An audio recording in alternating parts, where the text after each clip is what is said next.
Welcome to the Rebecca Panapinto Project. Today, I am very excited to host James Rores.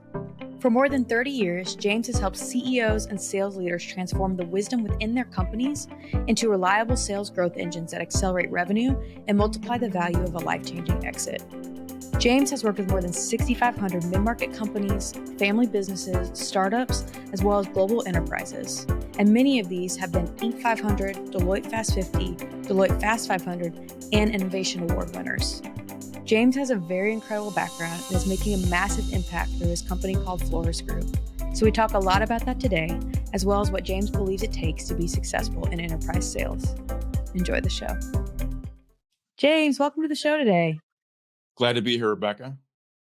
Likewise, it's going to be a lot of fun. You're such an interesting person. I've really enjoyed following you and getting to know you. So I'm excited to hear more about your story and learn about what you offer to the world. So let's dive in today. I know we spoke a little bit about digital transformation in the context of your business before we first got together to record this podcast. And something you stood out that I really liked and wanted to start with in our conversation today was around some metrics that McKinsey has shared about digital transformation success rates in the enterprise. It's like 4 to 11%. Not great. And I know you've studied this, you solve a lot of these problems for your customers. So I want to get your perspective on, one, why you think that is, and two, some advice on how we can change that.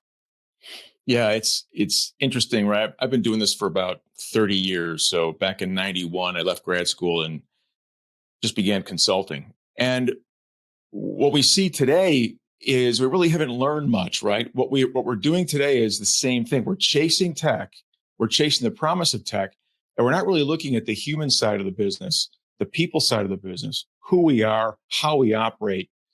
And the reason we're doing that is because the folks that run the tech deployments really aren't invested in the human side of the equation, right? They're invested in the tech side of the equation.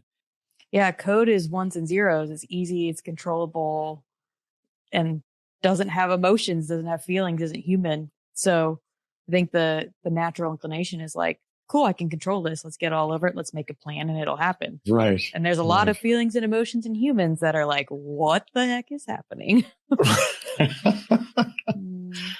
No, right. I know.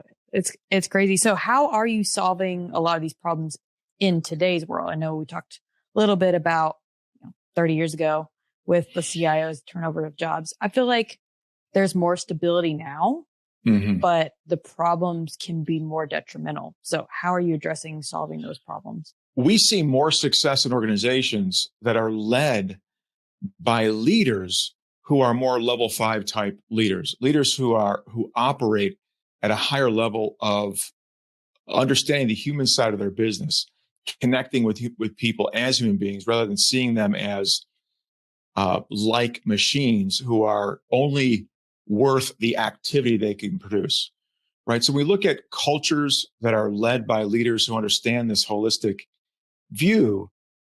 They aren't willing to be, sold, or it's not going to be easy for them to drink the Kool-Aid that says, look, all you have to do is deploy the tech without thinking about who is actually going to be using it. The less ready, so in terms of readiness, the less ready a leader is, the more they're going to be driven by their insecurities. And the more those insecurities are going to help them make decisions that will be detrimental to the organization.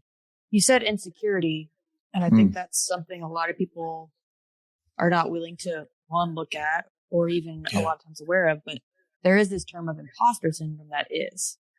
Are imposter syndrome and insecurity the same thing? That's a great question. I mean, the way I understand imposter syndrome is I go to work every day, or I go to do something, and while I'm qualified, I wonder if I'm going to be discovered as a fraud. Which stems from insecurity, but I think the insecurity part you're unaware of. The imposter syndrome you can be aware of, because imposter syndrome is a soundtrack in your head, like demeaning you. The insecurity, I think, a lot of times is so underlying you don't even know you're insecure about a specific element of the job. Right. That's well said. Yeah, you can experience the symptom, but it's hard to really understand the underlying cause without some diagnosis. Takes a lot of vulnerability, I'm sure. So when it comes to helping identify insecurities, are you approaching it with like, these are the main 15 insecurities that we see in tech leaders and helping them identify that? Or is it a lot of self-discovery and them reporting back? Because that seems like, option two, scary, and that would bring a lot of resistance. So if so, how do you balance that? I guess introduce vulnerability to this situation. Everybody can identify friction. If you just help somebody think about the friction that they experience throughout the day, and if they take the step to say, yeah, I'd like to see if I can do something about it, the question that becomes, okay, great. So is reducing that friction going to be more a function of you changing the world around you or changing the way that you operate within that world? Pretty quick though, right? When you get introduced to these folks, by the level of resistance that you're getting from the leadership and from the people that you're engaging with around the assessment, I would think in like a day if there's going to be someone on the team or the whole team receptive, or if, close that door, go help the next company. Yeah.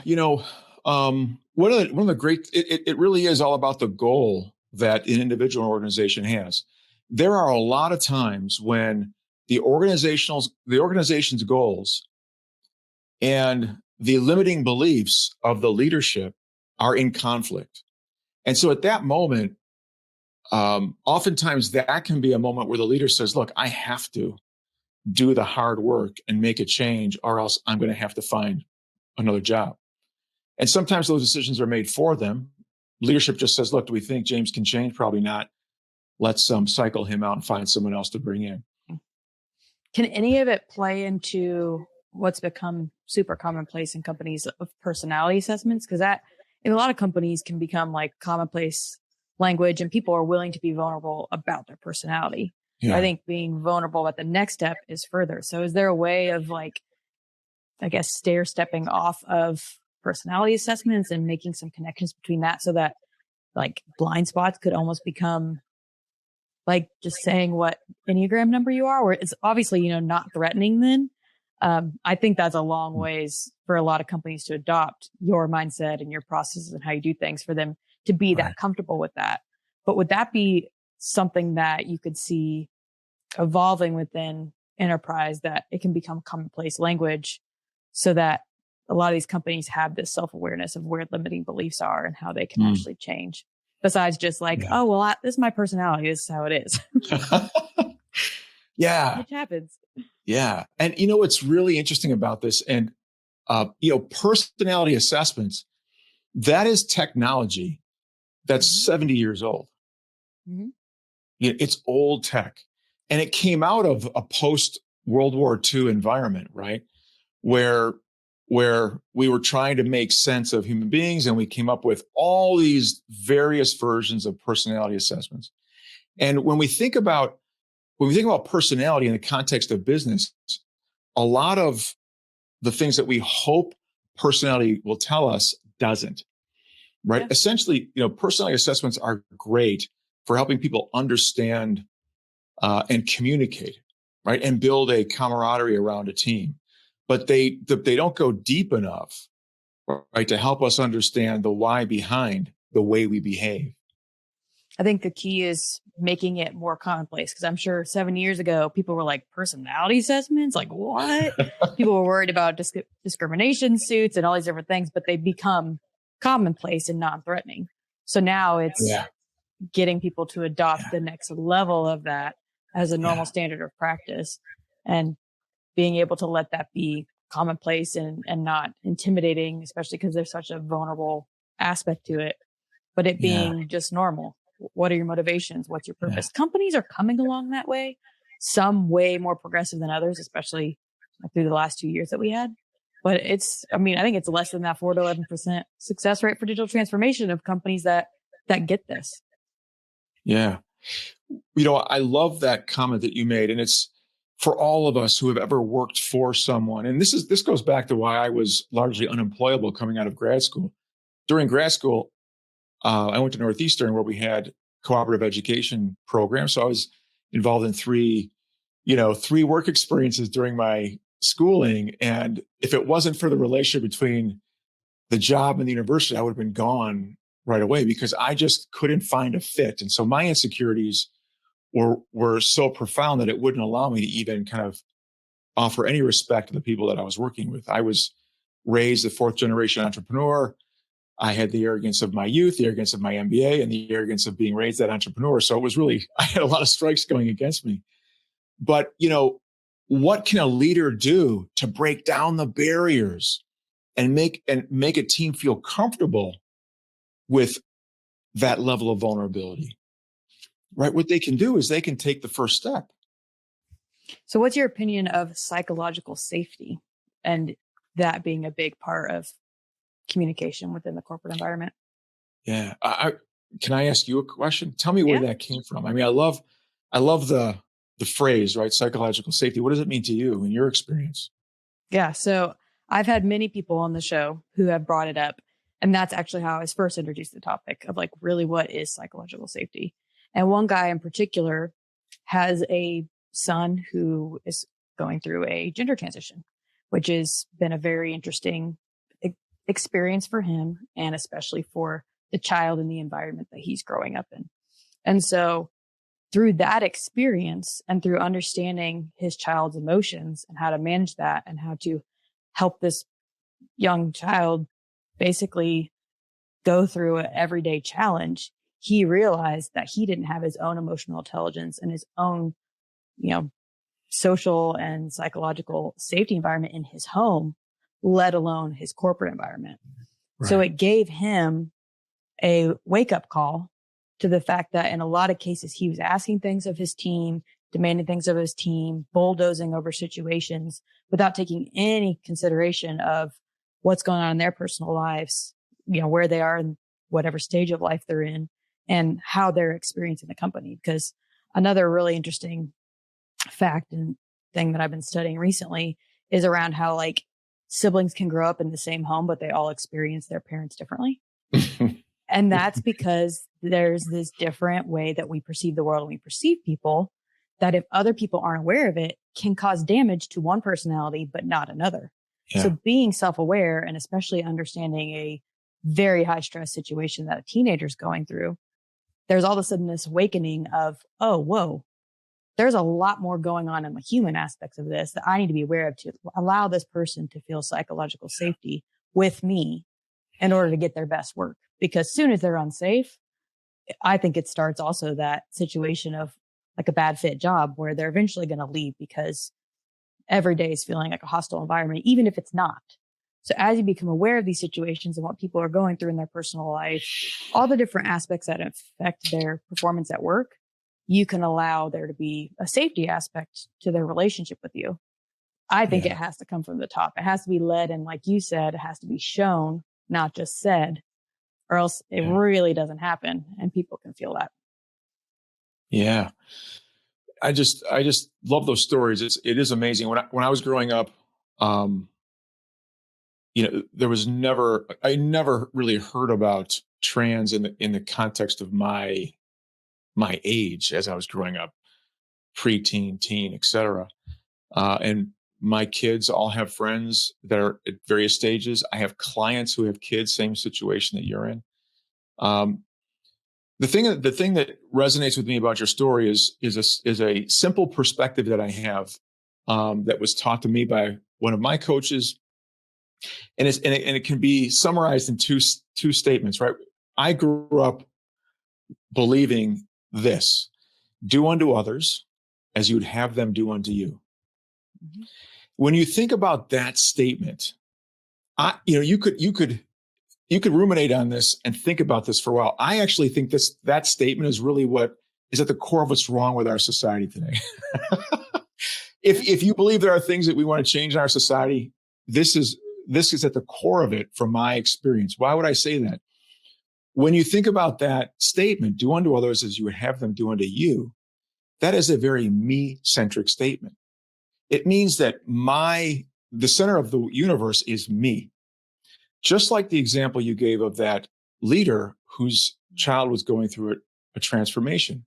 Mm-hmm. That leader only knew how to judge or view that child based on their own experience, right? And so it didn't make sense. And if it wasn't their child, they might have even rejected that or just said, would have ignored it or whatever, right? Dehumanized that situation. We all have the potential to do that. The way that my coach helped me turn this around is instead of do unto others as you'd have them do unto you, do unto others as they would have you do unto them. Yeah, it takes selflessness. It takes vulnerability. I think that's the block of people going the extra step. And I've got an example from a sales context, which you and I are both very passionate about enterprise sales. And this one blindsided me like 4 years after I did a deal because I realized how unaware I was in a situation. But I was calling on this massive company. This guy loved my company, loved me, would always take a lunch or a coffee, but definitely favored the personal side more than the business side, which was fine. I was in the South at the time. That's how they do things. And the business was still coming. So I stopped to do the rapport and it was working. Exactly. Yeah. The personal side of business. Well, what I didn't realize, fast forward 4 or 5 years ago, there was a famous show about a cult and the experience of people coming in and out of this cult. And no joke, this person is a highlight story of the show that while I was doing business with him, he was trying to save his daughter from the cult. I had no idea. Absolutely no idea. And I had a personal relationship. And it made me realize like, wow, one, I'm glad I stopped and did what I needed to do on the personal front then. But oh my gosh, I could have done a better job. I had no idea there was all of this in his personal life affecting his work and like why he really needed us to help him be a hero at work so he could go deal with personal stuff. And I was just blindsided when he came up as like person talking about his experience with this specific cult situation. I was like, no way. I looked at the years and I was like, I was literally selling during that situation. And it made me realize like, wow, people are going through a lot of stuff. And if I'm only there to like close the deal, get the next sale, worried about what I can get from their company and from their success in a role, missing 80% of the picture. Yeah. So, yeah. It's a wonderful story. It's like when politicians, they don't really understand the problems that their constituents face until the problem it impacts their family. Then all of a sudden it's a big deal and they want to go do whatever they can for it. It's human nature, right? It's not something that we should denigrate people for, or we should denigrate ourselves for, or feel bad about. It's just the human condition. How do we improve it? Yeah. Right. And so this idea of looking at the world with open eyes, with a level of curiosity, even when it's uncomfortable, that's a healthy thing to do. Yeah. In many cases. Yeah. And how do we be there for each other? Another good example. And then I have some more questions around, about your sales philosophies, but recently I've been experiencing foster care and adoption through my sister's family, which has been a super cool experience, but something I was never introduced to in the past, like really like in my face, like somebody being adopted into my family, you know what I mean? Mm-hmm. But this happened over the last 3-4 years through her family. And I've just have fallen in love with these children because of it. And so it became a big passion of mine, decided to raise money for it, etc. All of a sudden, as I'm putting focus to it, I'm realizing like that's a situation a lot of people are in that I've been completely unaware of, especially like the numbers in like the cities and towns I've lived in. I'm like, I had no idea. But now I have awareness and all of a sudden introduced to a foundation that I could give to, introduced to all these people that are, helping the foster ecosystem, all these people that were adopted, like friends of mine that were adopted that like, we just never talked about it. And it's just because like a personal experience gave me that awareness that now I'm so thankful for. And I see different scenarios through just a different lens, knowing that own situation. But it did have to be personal first. And I hate that that's the reality of like the human condition, that a lot of times it does take personal experiences to do that. But if that is what it takes to finally then open your eyes and take action, then at least move forward actively once you've had that awareness. Yeah. That's a great story. And that's really what we're talking about when we talk about transformation, right? Within an organization, companies need to allow, if they want to, we say growth is the mastery of change, one of our philosophies. And if you think about that, companies want to grow, but they don't want to change. I want transformation, but I don't want change. I mean, how does that make sense, right? When we think about it, when we look at others from the outside, but when you're in the moment, it makes perfect sense because I have numbers to hit, right? If we don't allow folks to fail, if we don't allow them to explore, if we don't allow them to do those kinds of things, then we're not going to allow them to innovate. Amazing things occur if those leaders are just willing to be transformed. Mm-hmm. Fill it 2x4. We all need it at some point in our lives. So on the topic of sales, specifically like personalities and leaders that you've seen, you had this great post, and we've talked a little bit more about it too, around 3 different sales managers you see and their effectiveness or ineffectiveness based on that. Will you walk us through those 3 personalities and your thoughts around them? So we think about an optimum situation for a leader to be in is one where we're learning, where we know the way, right? We're learning, we go the way, we're doing, and we can show the way, right? We're teaching. Oh yeah, absolutely. And I was thinking through like the personality that's getting managed by these people too, playing into it. But for me, I want somebody who's going to show and only stay a little bit involved in like the oversight, if that makes sense. So I more want them to jump to like, just show me the way and then let me go follow in your footsteps versus like too much of the micromanagement, too much of the playbook. That's probably a personality thing. And just because somebody hasn't had all 3 like in a great little package so far. But I was curious if personality of who you're managing basically influences those 3 types of managers being successful in that person. Oh, that's a great question. Yeah, it's a great question because, as sales folks, we are taught and trained to build rapport, right? Mm-hmm. So when you meet someone for the first time, and we could do this throughout our lives, to build rapport, you use rapport to lower tension in the conversation because you just met, you don't know each other. We build rapport. And one way to build rapport is through mirroring. And we understand that people who are of a certain personality are going to respond positively to somebody else who displays similar characteristics. The organizations that thrive are the ones that are led by these types of people.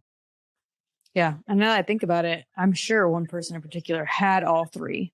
But because kind of like 4 kids can experience 2 parents differently, I wonder if like I was one of the kids that experienced him the way I wanted to, which was really just, he showed me a few times and then he's like, go, you got this, make it happen.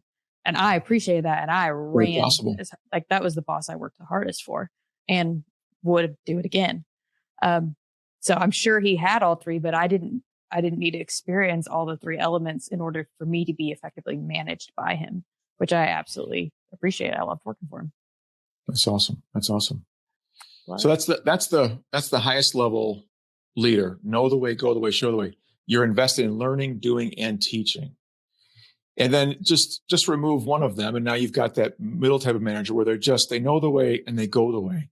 So those kinds of leaders have limited life expectancies in many organizations when they can't move beyond just learning and doing. Or they just maybe don't want to. And so then that's fine. If you know your place, you go to the next startup and do it again. Well, and a lot of CEOs love these people because they see their movement, their action, but they love them without seeing what they're missing. Mm-hmm. And what are they missing? CRM that people use, right? Because that leader may not really value CRM. They may not get max value out of it. They may not have max adoption of it. And all the other technology that exists around the sales stack may really not be utilized or maybe over invested in. Well, what I've seen too is they're a workhorse. Like usually they're the first in the office, the last to leave. Like they're busy. They're making a ton of stuff happen. And they're like trying to put things in place, but just it doesn't take. And so you don't then want to necessarily penalize someone when like, well, they're working hard and like, so a lot of times it takes a while until there's a realization of like, okay, this needs to be addressed. There needs to be leadership opportunities for growth, things like that, or else the company's going to be stagnant. Yeah. And that's the problem, stagnant, right? So I have worked with organizations that were happy with 5% growth a year, in industries that were happy with 5% growth. And, it just was not fun, because there was just no desire to learn at the rate that I wanted to learn at, right? Or to achieve at that rate. Yeah. I learned early on no lifestyle businesses for me. Maybe if I own one day, that'd be okay with 5% growth, but in a sales role, no lifestyle businesses. It's good to know. You could, address opportunities quickly that way. So James, I have one final question for you, and I want your perspective around principles. So what is a core principle that you live by to be successful in business? It comes down to what we've talked about today. And so the principle I live by is my definition of servant leadership, which is shared goal, shared path. So I want to serve a shared goal in order for you to end up making a successful buying decision. So I know that path. So I'm going to serve a shared goal. I'm going to lead you along that shared path. And by doing so, I can create that multiplier effect. I can create a win for the client, and I can create a win for myself. James, I'm such a fan. Thank you so much for sharing and coming on the show today. Likewise. It was a lot of fun. Awesome. We'll see you again here soon. I hope so. Take good care.